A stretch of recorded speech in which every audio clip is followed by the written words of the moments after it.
Earth just had its hottest week ever. Here's where records were smashed in Canada.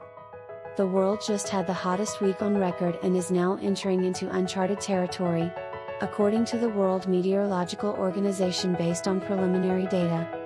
The global mean temperature between July 3rd and July 9th was 17.18 degrees Celsius, with temperatures above the previous record set in 2016, according to WMO spokesperson Claire Nellis. Data from Japan, which has not yet been confirmed by the WMO, also shows that July 7th was the hottest day on record. The average global temperature was 17.24 degrees Celsius, which is 0.3 degrees Celsius hotter than the previous record of 16.94 degrees Celsius seen on August 16, 2016. The record temperatures are partly due to the onset of El Niño, according to the WMO, which is expected to fuel further heat on land and in the oceans and lead to more extreme heat waves. 2016 was another strong El Niño year. We are in uncharted territory and we can expect more records to fall as El Niño develops further and these impacts will extend into 2024. Professor Christopher Hewitt, WMO Director of Climate Services, said in a statement, "Global temperature averages are determined by combining observations from satellites with computer model simulations," WMO says. The record temperatures in July come after June reached about 0.5 degrees Celsius above the 1991 to 2020 average, according to a report from the European Union's Copernicus Climate Change Service. The high smashed the previous record for the month set in June 2019. Canada is no exception to the above normal temperature seen recently, according to Global News chief meteorologist Anthony Farnell.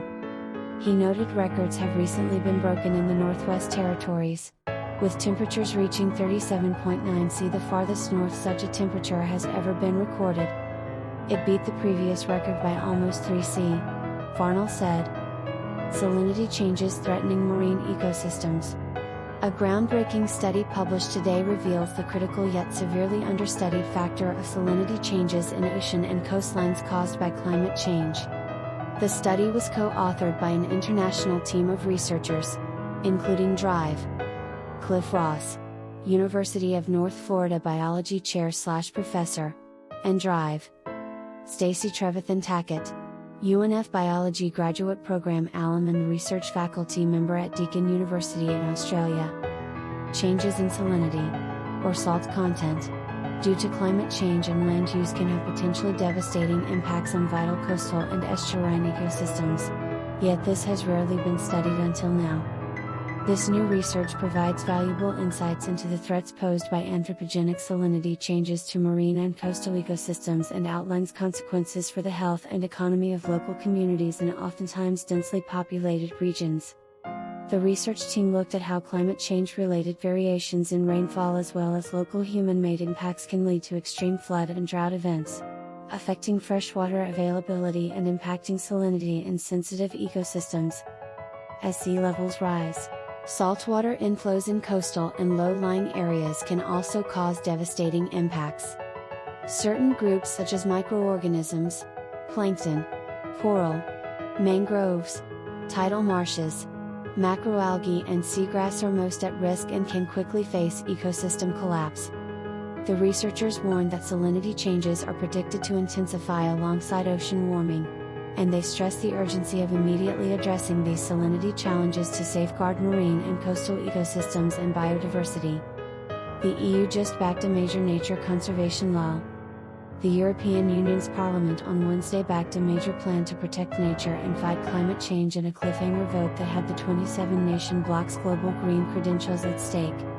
After weeks of intense lobbying against the plan, the legislature still supported the general outlines of a European Commission bill in a razor-thin 324 to 312 vote with 12 abstentions.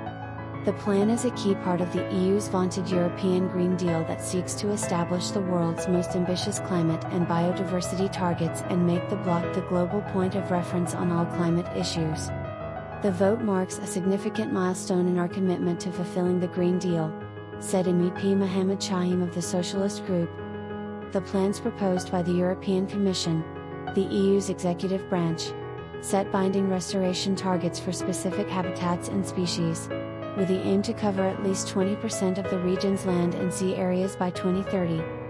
After weeks of intense haggling and despite the staunch opposition of the legislature's biggest group, the European People's Party, the plan survived in the highly anticipated vote at the European Parliament in Strasbourg, France. The Christian Democrats' EPP opposition also highlighted the fundamental struggle in Europe on how to deal with climate issues. Despite the succession of droughts, floods and heat waves increasingly hitting countless areas in Europe, the EPP wanted to hit the pause button on such environmental action and concentrate on economic competitiveness first and foremost over the next 5 years.